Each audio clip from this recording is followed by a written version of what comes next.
Something moves in the tall grass just past your campfire, and before your brain can even process what it is, your muscles tense, your breath catches, and your heart rate spikes. A reaction already happening before you even know what you saw. No conscious thought involved, no deliberate decision made. You didn't learn that. Nobody had to teach you to fear the rustle in the dark or to swat frantically at a high-pitched buzz near your ear in the pitch black. It just showed up one day in early childhood and never left. And here is the strange truth of it. That reaction wasn't put there by anything that happened in your lifetime. It was etched into your nervous system by millions of years of animals trying to survive around, compete with, or actively consume your ancestors. Which brings us directly to the part of human history that most people never hear about. We love to tell the story of ourselves like we built the world entirely through our own sheer brilliance. We write our history books as a series of grand, human-centric chapters. We fought wars, we drafted constitutions, we built sprawling trade routes, we crowned kings, and we drew borders across vast continents. We flatter ourselves with the idea that our intellect is the sole driver of civilization. It is a great story. It is incredibly reassuring. It is also deeply incomplete. Because for the vast majority of human history, the animals around us were not passive, silent background scenery. They were active, chaotic, and often completely accidental editors of our destiny. They did not mean to shape our borders, shift our languages, or decide which empires collapsed and which ones flourished, but they did. Some of the smallest and most unassuming creatures on Earth held veto power over human ambition. And science is only now beginning to fully decode the genetic and historical evidence of how they did it. Let's start with an invisible wall. If you look at a map of pre-colonial human history, you will notice a stark, puzzling divergence. Across Europe and Asia, civilizations built highly centralized, sprawling empires. These societies were powered by massive agricultural surpluses, which were made possible by a specific set of technologies: the heavy steel plow, animal-drawn carts, and a complex network of roads traveled by pack animals and horses. Yet, for centuries, much of sub-Saharan Africa remained decentralized. Large-scale kingdoms existed, of course, but the heavy animal-drawn plow and wheeled animal transport were strikingly absent across massive regions. Why? Modern economists and biologists, looking closely at the soil and the archives, have found a formidable culprit: a single brown insect about the size of a housefly, the Tsetse Fly. The Tsetse Fly is not just an annoying pest, it is a biological gatekeeper. It is the primary vector for a microscopic parasite called trypanosoma, which causes sleeping sickness in humans and a highly lethal veterinarian disease known as nagana in domesticated animals. While native African wildlife, like zebras, antelopes, and wildebeests, evolved a natural tolerance to this parasite over millions of years, introduced domestic livestock did not. If you brought a horse, an ox, or a cow into the Tsetse belt, a massive, humid band of forest and savanna stretching across the center of the African continent, the animal would be dead within weeks. Think about the cascading historical consequences of that single biological reality. Without oxen, farmers could not use the heavy plow. They were forced to rely on manual labor using hand hoes, which severely limited the amount of land a single family could cultivate.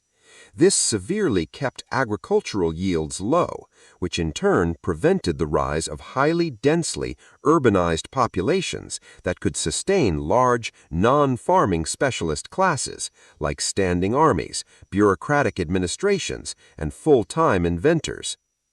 Without horses, military logistics collapsed.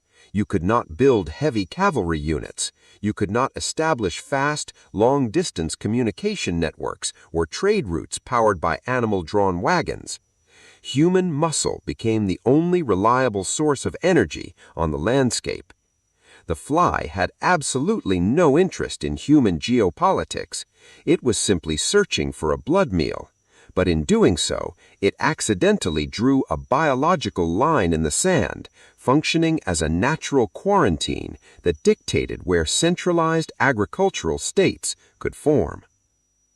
But while one insect was using its biology to keep human societies apart, a single mammal was about to violently pull the entire Eurasian landmass together: the horse. We love to imagine the partnership between humans and horses as an ancient, timeless romance, but for the vast majority of our shared history, wild horses on the cold, wind-swept Eurasian steppe were treated by humans exactly like wild cattle, as a food source. They were hunted, butchered, and eaten.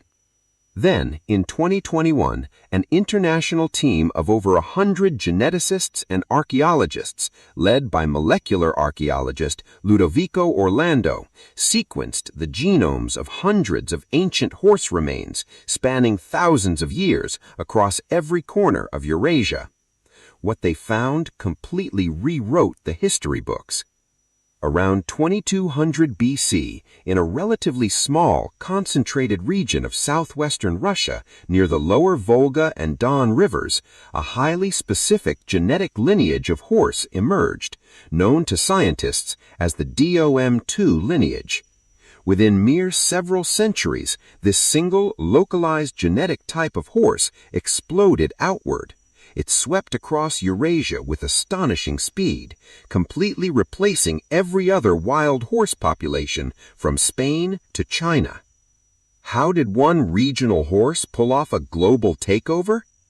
When scientists scanned the DOM2 genome, they flagged two specific genetic mutations that were highly concentrated in this population, but virtually non-existent in others. The first was near a gene called ZFPM1. This gene is a known modulator of behavior, mood, and anxiety. In wild horses, the natural evolutionary response to a human trying to touch them is sheer blind terror, a fight-or-flight response designed to keep them from being eaten. But the mutation near ZFPM1 in the DOM2 lineage altered the animal's brain chemistry. It made them uniquely docile, calm, and highly tolerant of human interaction. They stopped running away. The second mutation was near a gene called GSDMC. It altered the structural anatomy of the spine, the alignment of the vertebrae, and the strength of the forelimbs. When scientists tested this gene's pathway, they discovered that it gave the DOM2 horses a significantly stronger, straighter back, better motor coordination, and a dramatically increased capacity to bear heavy loads over long distances. The moment humans coupled with these calmer, stronger horses, the world caught fire. Bronze Age pastoralists, armed with wheeled chariots and these newly rideable horses, swept out of the steppes. They migrated in massive waves, carrying their culture, their technology, and their language across thousands of miles. Today, nearly half of the entire human population speaks an Indo-European language. Whether you're speaking English, Spanish, Russian, Hindi, or Farsi, you are speaking a language whose global expansion was directly accelerated by a genetic mutation in the spine of a horse on the Russian steppe 4,200 years ago. The horse didn't care about linguistics or global migrations. It just wanted pasture. But its biology accidentally rewrote the genetic and linguistic map of the globe. Yet, if you want to find the animal that has decided the outcome of more historical conflicts, collapsed more empires, and defended more borders than any other, you have to look past the horse. You have to look at the mosquito. For thousands of years, humans believed that the rise and fall of great empires was a matter of military strategy, divine favor, or the brilliance of great generals. But the real commander of the battlefield was often a microscopic parasite carried in the saliva glands of a female insect. Consider ancient Rome. The Roman Empire built one of the fearsome military machines the world had ever seen. Yet for centuries, the city of Rome possessed a natural defense mechanism that no foreign army could breach: the Pontine Marshes. This vast, swampy wetland surrounding the city was a breeding ground for millions of Anopheles mosquitoes carrying Plasmodium falciparum, the deadliest strain of malaria. To the Romans, who did not understand the concept of germs, the swamp simply emitted a toxic bad air, or malaria. But to foreign invaders, it was a death trap. Time and